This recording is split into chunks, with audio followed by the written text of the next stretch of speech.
So the second question that I loved, I am trying to build muscle and lose fat at the same time. What's the optimal macro split for achieving this goal? And are there any specific foods or supplements that I should focus on?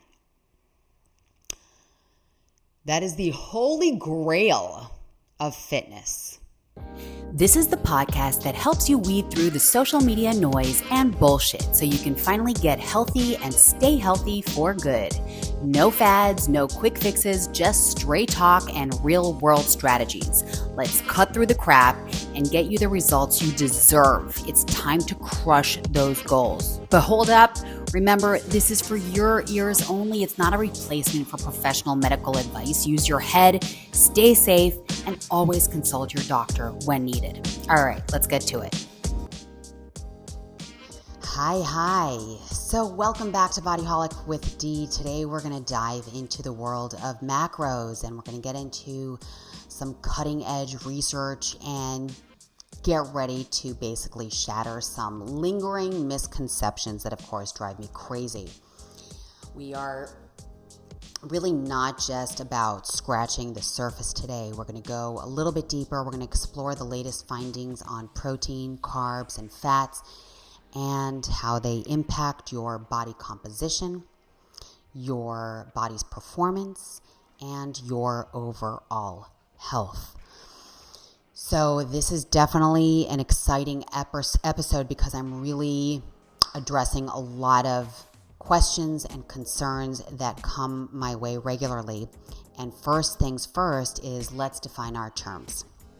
So macros or macronutrients are the nutritional powerhouses that provide your body with energy and the building blocks for growth and for repair.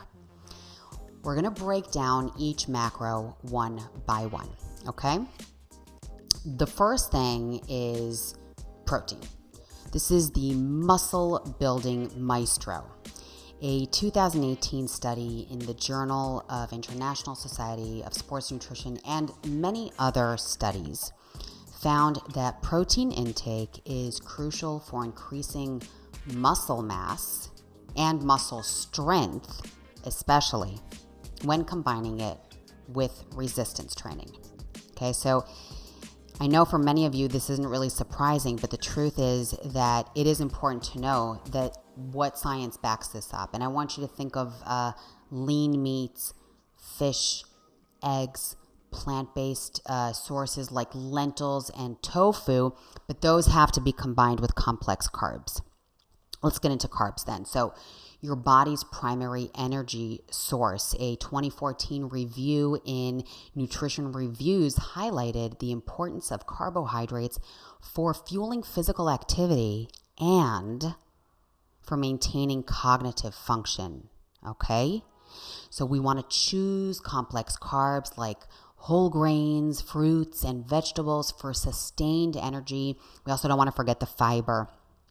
And finally, fats, which of course, we're in the end of 2024. Please don't let the name fool you. Healthy fats, and I've talked about this, are essential for hormone production and cell function and nutrient absorption. There's a 2017 study in Circulated. It linked higher intake of monounsaturated and polyunsaturated fats to a reduced risk of heart disease. So I want you to think of avocado and nuts and seeds and olive oil. They are all your friends, okay? Now, I just want to touch on a couple of different diets that manipulate the macros in order to really achieve specific goals. It's kind of like, you can always choose your own nutritional adventure, but I want you to know about it. We're not going to go too deep, but I want it out there. So there's the low carb diets like keto, okay, that drastically reduces carbohydrate intake, which forces the body to burn fat for fuel, okay? That's not the body's preference. It can be a super effective way to lose weight and boost energy, but it can be super tough to stick with long term. A 2013 meta-analysis in the British Journal of Nutrition showed that low-carb diets can be effective for short-term weight loss, but their long-term sustainability and potential impact on metabolic health are, let's put it this way, still being investigated. Okay? Yeah, I've got a lot of questions around that, and the research is definitely pointing to those questions. And going too low carb can really deplete your glycogen stores, which are super crucial for energy during intense workouts. So you might experience things like fatigue and brain fog and even muscle cramps. And that totally freaks me out. So if you're going low carb, please make sure you're listening to your body and really adjust your intake as needed. Okay, don't stick with it no matter what. Your body's always telling you something. Then there's the high protein diet. Perfect for muscle building, boosting metabolism, and keeping those hunger pangs at bay. There's a 2015 study in the American Journal of Clinical Nutrition that found that higher protein intake can help regulate appetite and improve body composition, but going overboard on protein can put a strain on your kidneys. So balance is key. All right, we love protein, but balance is key. So a little tip I think would be just spread your protein intake throughout the day in order to maximize muscle protein synthesis. So in other words, 20 to 30 grams of protein per meal. Okay? We can put it differently, but definitely not all at once. Okay? Do not go overboard. Then there's the balanced macros approach, and this is really all about finding that sweet spot that works for your body and works for your goals, and you could probably change it throughout your life and regularly maybe even. And it's not about deprivation or restriction. It's really about nourishing your body with the right balance, balancing the nutrients to really feel your absolute best. So there was a 2020 review in Advances in Nutrition that emphasized the importance of personalized nutrition, taking it into account factors like activity level, health conditions, dietary preferences, which, I think is super cool because we don't want to eat things that we hate. But really, the bottom line is there is no one-size-fits-all approach to macros. That really is the bottom line. It's about experimenting, listening to your body, and finding what makes you feel best. All right? There are so many approaches that people just stick to and take, even if it's not aligned with their bodies. Okay? And if you're feeling overwhelmed with what I just said and the different approaches, because I also only touched on the tip of the iceberg, there is the Bodyholic Macro Calculator. The idea is really just to simplify the process. You head over to bodyholic.fit, you input your information, and then boom, you receive a personalized macro breakdown based on your unique needs and goals. It's kind of like having a science-backed nutrition plan at your fingertips. But, let me just give you a disclaimer. If you want to really go deep, you go to a clinical dietitian, of course. Okay, so it's more like a starting point, maybe to reduce the overwhelm. Now, I want us to, and I want this, I want us to get into the myths and misconceptions. So there are some pesky, annoying macro myths that don't seem to die. They're still here. They're still going. And why are they not dying? So let's get into it. Some of you have already heard me talk about it. Some of you have heard me rant about it. And I'm going to do it again. Okay? It's definitely worth it. So carbs are the enemy. That is myth number one. Oh, carbs, how you have been demonized. But the truth is, carbohydrates are your body's primary energy source. You can check out a 2014 review in Nutrition Reviews that talk about how the carbs are so vital in fueling physical activity and supporting brain function. I mentioned it earlier. It's about choosing the right kind of carbs. Complex carbs like whole grains, like fruits, like veggies, talked about that, because the idea is that it provides you with sustained energy and essential nutrients. Let's get into another myth that really drives me crazy. Eating fat makes you fat. This one is a classic. I can't believe I'm still talking about it. And we already talked about the 2017 study in Circulation that links the monounsaturated fats and polyunsaturated fats to reduce risk of heart disease. Okay, so I'm reiterating, remember the avocados and the nuts and the olive oil, all that. Important for your body, for your brain, for your hormonal function. Now, there's another myth that's all about tracking macros perfectly in order to perfect your body's composition and strengthen.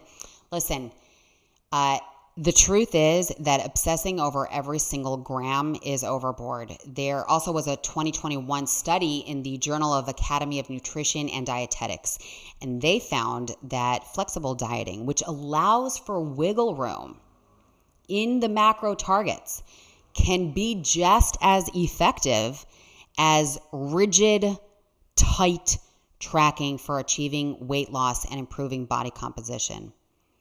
Okay? Like it really, we are so organic. We are so ever changing. It really is not like this, right? I'm making a sign with my hands like it's not square. Another myth is macros are for athletes. And that's totally not true if you have a human body. If you want to lose weight, gain muscle, or just get into your overall health and really improve it, understanding macros can absolutely help you make informed food choices and help you achieve your goals, whether it is going on stage or not. There was a 2020 review in Advances in Nutrition that talked about, and I mentioned this already, the importance of personalized nutrition and every individual and their backgrounds and their lifestyles.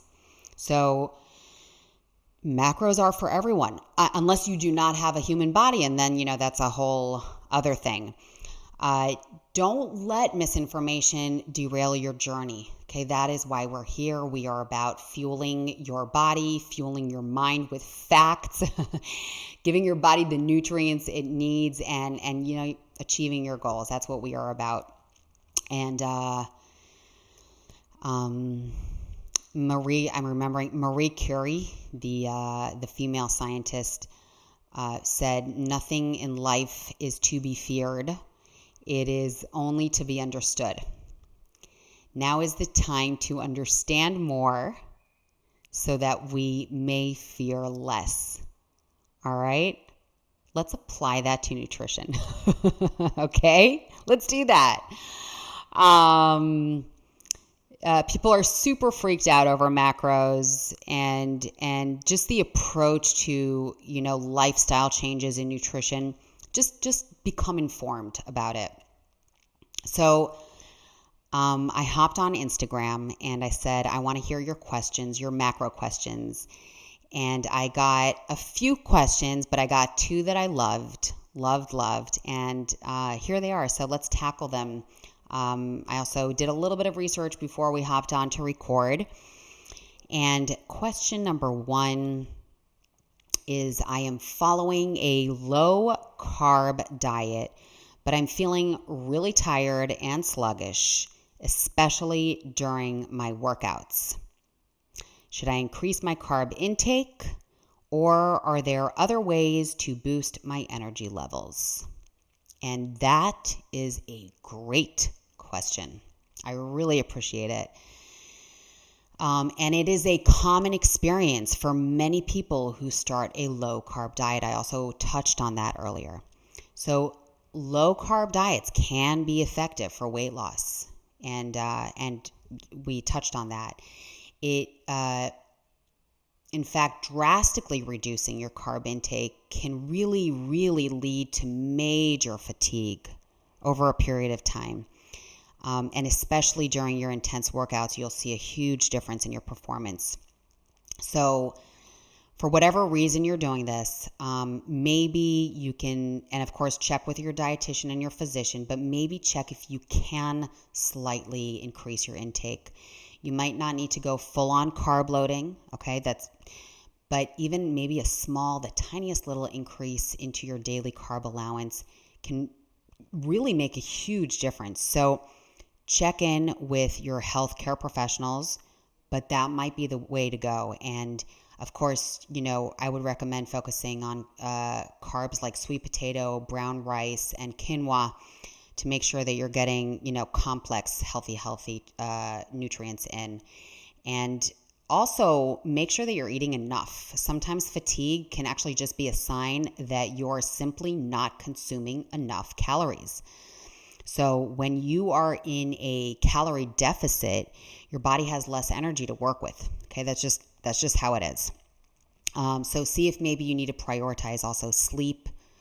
That's another option, or maybe stress management.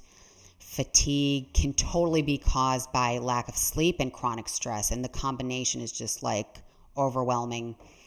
Only if possible, try to get 7 to 9 hours of quality sleep per night.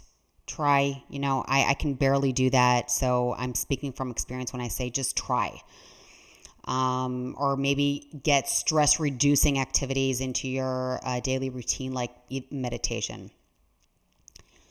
And then there's also this, and again, you've got to talk to your healthcare providers, but think about maybe checking into nutrient deficiency. Could be low on iron, you could be low on vitamin B12. So definitely talk to your doctor and get those levels checked out. All right, you can tackle this from all kinds of directions. So the second question that I loved, I am trying to build muscle and lose fat at the same time. What's the optimal macro split for achieving this goal? And are there any specific foods or supplements that I should focus on? That is the holy grail of fitness. Building muscle and losing fat simultaneously. How could I not take that question? It's definitely possible. Definitely, it is possible, but I'm going to be honest with you. It does take a strategic approach to your nutrition. I'm going to give you a little bit of a breakdown, but again, I'm going to suggest that you personalize this, go talk to a clinical dietitian perhaps. But technically, we would aim for a deficit of calories of like 250 to 500 calories per day. This will help you lose fat while still providing enough energy for muscle growth. Of course, I'm not telling you how many calories to eat per day. That's where you have to really go with you, your body, your needs. I'm also going to say to prioritize protein because it's so crucial for your muscle building and repairing your muscle tissue. And ideally, we would aim for about 1.6 to 2.2 grams per kilogram of body weight per day. Okay? And then this might surprise you, but don't neglect your carbs because they're fueling your workouts. You've got to replenish your glycogen stores. Of course, I'm going to repeat again, focus on your complex carbs, whole grains, fruits, vegetables, and fats. It really is just, you've got to get all your macros in because of the hormonal production and because of the overall health. So, like I said before, the olive oil, the nuts, the avocados, okay? You really don't want to neglect any of the 3 macros, in my opinion. You can consider some supplements like creatine or caffeine, definitely talk to your clinical dietitian. You could really important. You've got to lift heavy. You've got to focus on building muscle. You can really get into compound exercises for that, which basically means, working multiple joints in an exercise, multiple muscle groups. And really, it is very challenging to lose weight, build muscle at the same time, but it absolutely is an achievable goal. But it does require consistency. It requires patience and strategy. So it's nutrition and training together. Definitely, I'm giving you such an overall answer. You want to go deeper into this. Now I want to just focus on protein for a moment after resistance training, because protein is so important. It basically helps with the muscle synthesis and repair and the growth. And sometimes it's actually really overlooked. And there are studies that show that consuming 20 grams of protein immediately after the resistance exercise increased muscle protein synthesis by 50% compared to a control group that did not consume protein. Yeah, that's pretty intense. I've got everything linked on the bottom. And then another study that was published in the Journal of International Society of Sports Nutrition. I already touched on this. I already dropped this. They found that increasing the protein intake to 1.6 grams per kilogram of body weight per day resulted in greater muscle hypertrophy and strength gains than a lower protein intake of 0.8 grams per kilogram per day in resistance trained individuals. Okay, so the higher the protein, the closer it is to 1.6, okay, the better. A meta-analysis published in the British Journal of Sports Medicine analyzed 49 different randomized control trials, and they found that protein supplementation significantly increased muscle size and muscle strength. So there you go. All right. I've linked it all. You can check it out. You can read it. Just, understand the importance of this.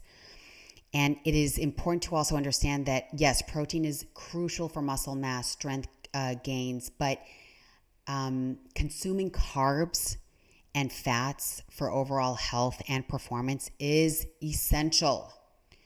And additionally, individual protein needs vary. Okay, it depends on your age, on your sex, on your body composition, and of course your physical activity level. To optimize muscle growth and repair, you want to consume protein-rich foods or supplements if you need a supplement soon after resistance training. You want to aim for a daily protein intake of between 1.6 to 2.2 grams per kilogram of body weight per day. Okay, that's really the bottom line. We went through all the macro. They are all important.